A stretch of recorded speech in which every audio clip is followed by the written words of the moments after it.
তো নির্বাচন কমিশনের সক্ষমতা দেখার কোনো সুযোগ বাংলাদেশের মানুষ পায়নি। সুযোগটা পাবে হচ্ছে আসন্ন ফেব্রুয়ারি মাসে জাতীয় সংসদ নির্বাচন, এটা প্রথম কথা। আর অপরাপর কোনো রাজনৈতিক দল, ঠিক আছে, এখন যৌক্তিকভাবে এই নির্বাচন কমিশন কিন্তু প্রশ্নবিদ্ধ করতে পারে না। আর আপনি অযৌক্তিক প্রস্তাবনা করতে পারেন যে আমার আকাশের চাঁদ চাই, আমার শাপলা মার্কা চাই, ঠিক আছে, এরকম অবাস্তব কিছু চেয়ে বসে বলতে পারেন আমাকে এটা দেয় নাই অতএব ও বাদ, হ্যাঁ, তাল গাছটা আমি পাইলাম না অতএব আমার কাজই মানি না, এরকম ব্যাপার বলতে পারে আর কি। ট্রলে দেখেছি সেটা হচ্ছে যে বুধবার পর্যন্ত তত্ত্বাবধায়ক সরকার নিয়ে যে শুনানিটি আছে সেটি মুলতবি হয়েছে আর কি। তো এটা তো আমাদের দীর্ঘদিনের দাবি, এটা বিএনপিরও দীর্ঘদিনের দাবি।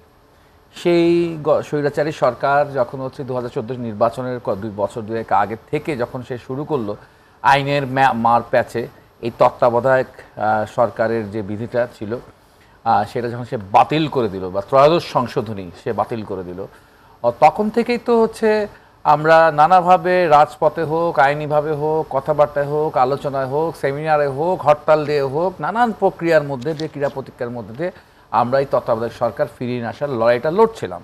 আমাদের ভাষায় ছিল যে নির্দলীয় নিরপেক্ষ তদারকি সরকারের অধীনে নির্বাচন অনুষ্ঠিত হবে আর কি। তো বিএনপি স্ট্রেট ফরওয়ার্ডলি তারা কেয়ারটেকার গভর্নমেন্টের কথা বলেছে, তত্ত্বাবধায়ক সরকারের কথা বলেছে, এবং অন্যান্য সকল বাম ডান সমস্ত রাজনৈতিক দলই কিন্তু তত্ত্বাবধায়ক সরকারের কথা বলে আসছিল। এর মধ্য দিয়ে যে 2024-এর যে বিশাল পট পরিবর্তন, সেই পট পরিবর্তনের মধ্য দিয়ে আমরা আবার একটি নতুন পথে আমরা যাত্রা শুরু করেছিলাম। কারণ সংবিধানে তো হাতড়ে পাওয়া যায়নি তত্ত্বাবধায়ক, সেটা বাতিল হয়ে গেছিল। ফলে আমরা হচ্ছে আদালতের রায় 106 ধারা ডক্ট্রিন অফ নেসেসিটির কারণে আমরা বাধ্য হয়েছি ইন্টারিম এই পদ্ধতিটা নিয়ে আসতে উচ্চ আদালতের রায় 106 ধারা অনুযায়ী। সেভাবে আমরা পথ চলে আসছিলাম। এর মধ্য দিয়ে যদি হচ্ছে বিষয়টি হচ্ছে আদালতের বিবেচনায়, উচ্চ আদালতের বিবেচনায় আসে যে কেয়ারটেকার গভর্নমেন্টই হচ্ছে বৈধতা আছে এবং আমরা কেয়ারটেকার গভর্নমেন্টে দিয়ে যেতে পারবো, তাহলে আমি যেটা মনে করি সেটা হচ্ছে যে এটা হচ্ছে আমাদের যে আসন্ন যে নির্বাচন, যে ত্রয়োদশ জাতীয় সংসদ নির্বাচন এবং এর মধ্য দিয়ে যে সরকার নির্বাচিত হবে, এই নির্বাচন এবং আগামী নির্বাচিত সরকার উভয়েরই গ্রহণযোগ্যতা, ঠিক আছে, উভয়ের আইনগত ভিত্তির জায়গাটা কিন্তু অনেক বেশি ইয়ার জায়গায় আসে, সবলতার জায়গায় আসে। এখন একটি প্রশ্ন ছুড়ে দিয়েছেন আর কি, সেটি হচ্ছে কি এই তত্ত্বাবধায়ক সরকারই কি অন্তর্বর্তীকালীন সরকারের কাজ করবে কিনা, এটাতে ক্ষেত্রে একটু ভাববার বিষয় আছে। এটা এত সহজে দেখার বিষয় নয়। মানে কেয়ারটেকার গভর্নমেন্ট সাধারণত দুটি ইলেক্টেড গভর্নমেন্টের মাঝখানে একটি গভর্নমেন্ট হয়। এই জায়গায় আমরা হচ্ছে দীর্ঘদিন ধরে সত্যিকার অর্থে ইলেক্টেড, নৈতিকভাবে যদি চিন্তা করি বা সাংবিধানিকভাবে চিন্তা করি, সত্যিকার অর্থে ইলেক্টেড গভর্নমেন্ট আমরা তো যুগের উপর ধরে পাই নাই আর কি।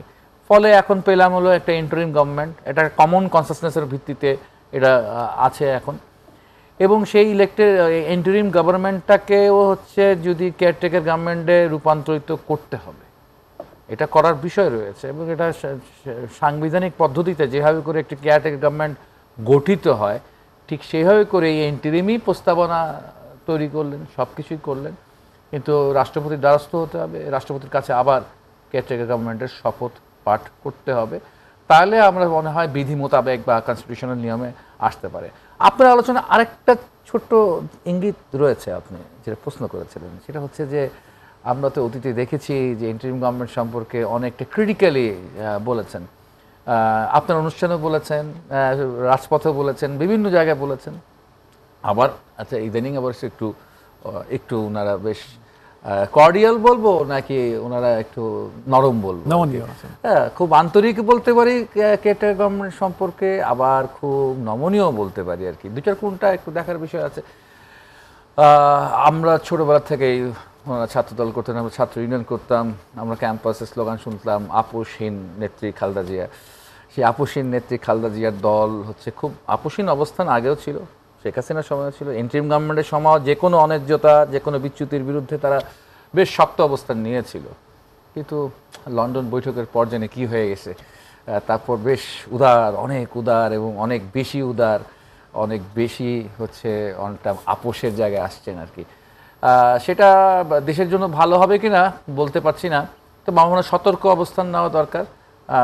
যে কোনোভাবেই হোক আগামী নির্বাচনটাকে গ্রহণযোগ্য নির্বাচন করতে হবে, এত কিছুর পরেও হচ্ছে যে আমরা যদি এই নির্বাচনকে নিয়ে প্রশ্নবিদ্ধতার জায়গায় রাখি, আর এটা তো একটা প্রশ্নবিদ্ধ জায়গা আছে, এই ইন্টারিম গভর্নমেন্টের মধ্যে এমন এমন উপদেষ্টা আছেন, ঠিক আছে, যে উপদেষ্টা থেকে নিয়ে তো অতীতে বিএনপি পদত্যাগও দাবি করে। গ্রহণযোগ্য নির্বাচনের কথা বলছেন, কারণ এক একজনের কাছে তো গ্রহণযোগ্যতা এক এক রকম।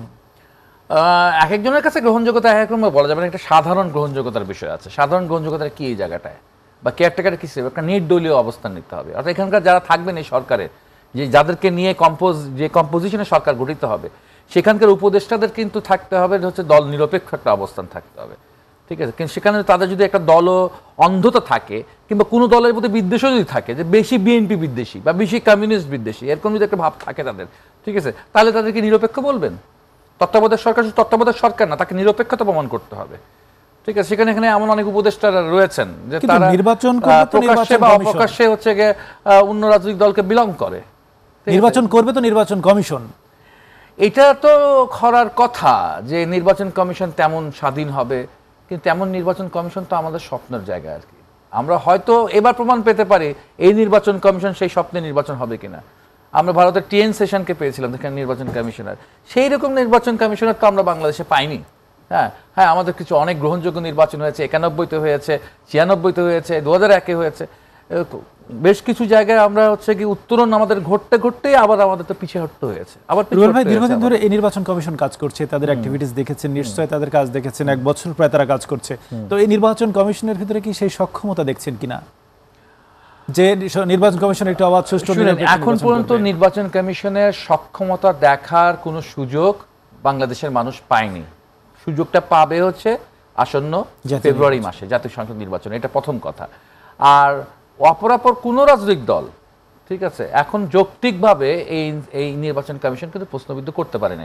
আর আপনি অযৌক্তিক প্রস্তাবনা করতে পারেন যে আমার আকাশের চাঁদ চাই, আমার শাপলা মার্কা চাই, ঠিক আছে, এরকম অবাস্তব কিছু চেয়ে বসে বলতে পারেন আমাকে এটা দেয় নাই অতএব ও বাদ, হ্যাঁ, তাল গাছটা আমি পাইলাম না অতএব আমার কাজই মানি না, এরকম ব্যাপার বলতে পারে আর কি।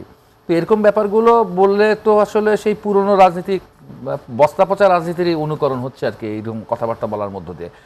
তো আমার মনে হয় না হচ্ছে সেই ব্যাপারটা না। তবে বাংলাদেশের ক্ষেত্রে এটা সত্য যে হচ্ছে কেয়ারটেকার গভর্নমেন্ট বা গভর্নমেন্টের উপর নির্ভর করে, তার সদিচ্ছার উপর নির্ভর করে একটা দেশ, এই দেশের নির্বাচন কমিশন কতটা স্বাধীনভাবে, কতটা দক্ষতারভাবে, কতটা বস্তুনিষ্ঠভাবে কাজ করতে পারবে, সেটা নির্ভর করে হচ্ছে এই নির্বাচনকালীন সরকারের উপরে। এবং এটা তো প্রমাণিত হয়ে গেছে যে দলীয় সরকারগুলো সব ব্যর্থ হয়েছে এই জায়গায় গ্রহণযোগ্যতা অর্জন করার ক্ষেত্রে। এবং এই ইন্টারিম গভর্নমেন্টেরও আমার মনে হয় যে তার হচ্ছে মধ্যে নানান ধরনের ভাবে পরিবর্তন করে শুধু এটা নামে না, ইন্টারিমের সাইনবোর্ডটা খুলে রেখে তত্ত্বাবধায়ক সাইনবোর্ডটা দিলে হবে না, তারও 2-1 জনের একটু হচ্ছে রিসাফল দরকার আছে তার উপদেষ্টা পরিষদের।